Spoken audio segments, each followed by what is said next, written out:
Bismillahirrahmanirrahim. Assalamualaikum warahmatullahi wabarakatuh. Kusoo dhawaada channelka Ombit Technology ee ka baxa casharada ICT-ga.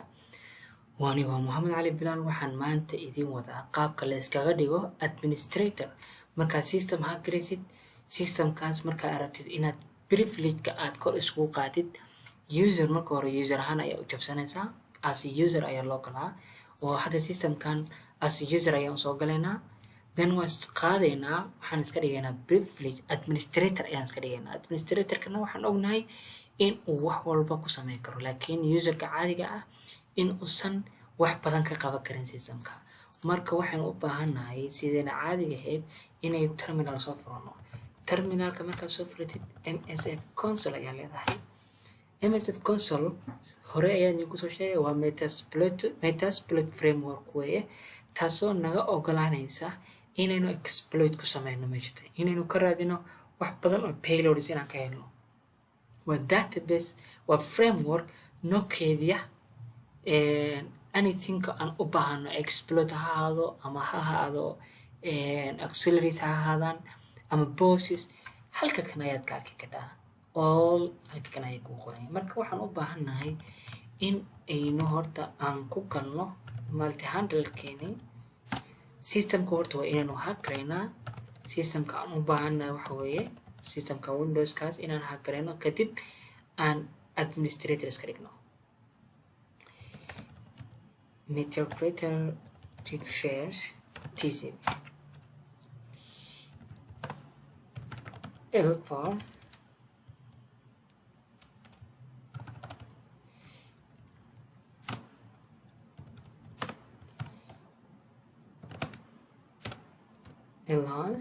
elastic la siin karo sameynayo waa kale. Okay, exploit ayaa leedahay. Then exploitation-ka marka uu noo sameeyo, okay, saddex session ayuu noo furay. Okay, no waxaan leedahay PWP haddaad tirahdid desktop-ka ayaa joogtaa. Systemka waxaan ugu jirnaa systemka. Haddii aad sys info haddaad tirahdid waa Windows 8-kii, everything waa kuwa systemka ku saabsan. Marka u baahan tahay waa maxay privilege escalation horta. Haddaan idiin sharxo privilege escalation waxa weeye escalate in English oo kor isku qaadid weeye. Privilege-na waxa weeye markii qofku administrator marka uu systemka u yahay oo kale wuxuu qaban karaa waxyaabo ayuu wuxuu u leeyahay mudnaan. Ma garatay? waxyaabahaas ayuu mudan yahay inuu qofkaas mudnaan u leeyahay inuu micnihii sameyn karo, waxyaabo badan inuu ka qaban karo. Administrator-ka saan ognahayna systemka wax badan ayuu ka qaban karaa, laakiin as a user markaad tahay wax badan kama qaban karid. Marka waxaynu u baahanahay inay kor isku qaadno, user-ka inaan ka tagno oo aan aadno inaan administrator iska dhigno. Waxaan kaloo idin tusayaa systemkan ee attackerki waa kan, kanna waa victimkii. Okay, victimkii weeye. Screenkiisa ayaan la soo wareegaynaa annagoo joogno halka kan ayaan ka daawanaynaa everything. Screenkiisa halka kan ayaan keensanaynaa. Taasna waa idin tusayaa. Okay, marka background ayaa leedahay. Clear background waxa weeye haddaan idin sharxo, sessionka ayaan gadaal dhigtay. Marka sessionka aad tirahdid saddex session horta ayaa noo furan. You see, saddex session ayaa noo furan. waa isaga noo furan saddex session. Marka waxaan u baahanahay in aynu search ku sameyno waxa la dhaho bypass UIC. I think waa bypass USA.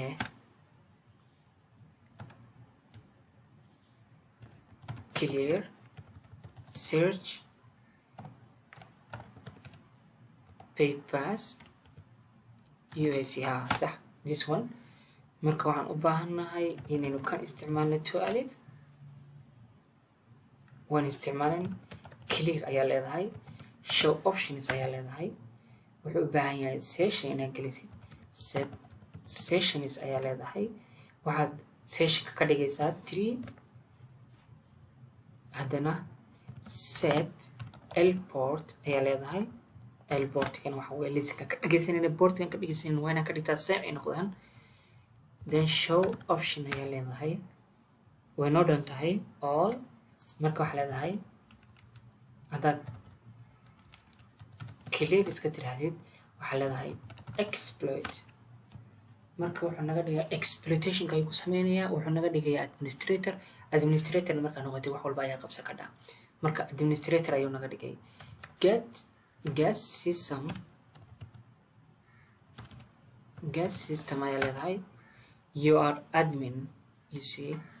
marka waxaa samey kadhaa hashtam. waxaa la rabaa hashtamka waxa weeye userkii iyo passwordkiisa oo hash ayuu ku siinaya. marka hashkaas ayaad qaadanaysaa decoding ayaa ku sameysanaysaa. marka waa kan userkii weeye kaasaa qaadanaysaa. marka decode ayaa ku sameynaysaa. waxaad helaysaa passwordka dhabta administratorka kulligoodna wuu ku siinaya. user walba oo jira wuu ku siinayaa. haddaa halka kan tiraahdid cd etc shadow I think kuma shaqeynayso. waa windows way linuxka way kaas. marka hashtam waan aragnay. haddaa help tirahdid waxyaabahan u baahanaya inaan induso waxaa kamid ah kan hadda waa indusay. waxa weeye databaseka meesha uu ku kadinayo weeye passwordada ayaa hadda indusay. kanna waa systemkii ayaa systemna waan isticmaalnay privilegeka ah. marka inta tanna cashar kale ayaa idinku tusaya. waxaan u baahanahay marka screen share inaan sameeyo. screen share ayaan sameynay. maanta screen share aad sameynaysid. marka aad tiraahdo screen share systemkan oo aad arkaysid ayaan la soo wareegaynaa oo halka kan ayaan ka daawanaynaa. marka system share aad tiraahdo you see systemka ayaa joogtaa. qofkaas waa victimka systemkiisi weeye. marka hadda xagga arkaysidna waa IP addresska victimka then waana play. okay marka hadda systemka tigid waa kan systemka caadiga ahaa oo qofka victimka u fadhiyo weeye. marka victimkiis ma oga wuxuu iska tegayaa google-ka ayuu aadayaa, wuxuu tegayaa website ayuu booqanayaa. kasoo qaad Facebook ayuu tegay. Facebook markuu redirect lagu sameeyey waxaan dhacaya halka kan caadi buu qofka ula socdaa everything qofkaas qabanayo. marka userka maxaan lahaa victimkiis ma oga halkan ayuu wuxuu gelinayaa wuxuu ku gali lahaa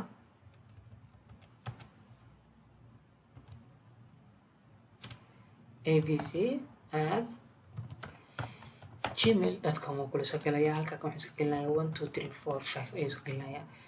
marka halkan maxaa ka dhacaya you see qofka halka kan marka uu systemka qofka saan leeyahay haddii uu fiiriyo halka maxaa ka dhacaya wax walba uu qabanayo qofka waa arkaysaa. wax walba uu qabanayo qofka waa arkaysaa. saasana waxa loo sameeyaa waxa loo yaqaan screen share. qofka userka aan xagga kan ayuu joogaa. marka ani meel u tago YouTube ayuu tagi karaa.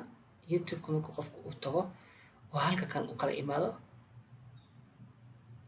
qofka YouTube-ku saa u yimi you see halka kan qofkana YouTube-ka ayaa u socda you see meel walba u tago wuu tagayaa. meel walba u tago markuu systemka caadi u noqdo caadi buu noqonayaa. xogaa qadka culus qadka markuu sidatan ayuu qofku sameynayaa. wax walba uu kan sameeya ayuu sameynayaa wax walba. marka saasaan loo sameeyaa waxaa la yidhahda screen share. marka waa joojinaysaa. marka aad shal tiraahdid wuxuu ku geynayaa inuu wuxuu ku sheegaya uu yahay system. marka haddaad dib uga noqotid haddaad tiraahdid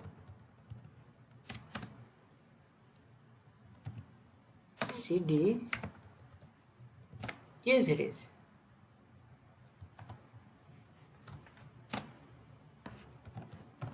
shall ip config markaa fiirisid waa systemkii weeye. waxa weeye qofkii aan hagaryanay systemkiisi weeye. okay sidaas ayaa waxaa loo sameeyaa waxa loo yaqaano privilege escalation iyo screen share iyo hash dump iyo guest system. intaba waan sameynay. marka everything lagu sameyn karo wax walba qofka hadduu mar systemkaaga gacanta ku dhigo awood wuxuu yeelanayaa inuu hijacking adag kugu sameeyo oo hadduu rabo wuxuu kaaga dhigayaa ransomware ayuu kaaga shubayaa all wuxuu kaa dhigayaa datadaada oo dhan ayuu wuxuu ka dhigayaa encrypted ka dhigayaa freena keygana isaga haysta lacag ayuu kaa qaadanaya. marka waxaan idinkaga tegayaa assalaamu calaykum waraxmatullaahi wabarakaatuh.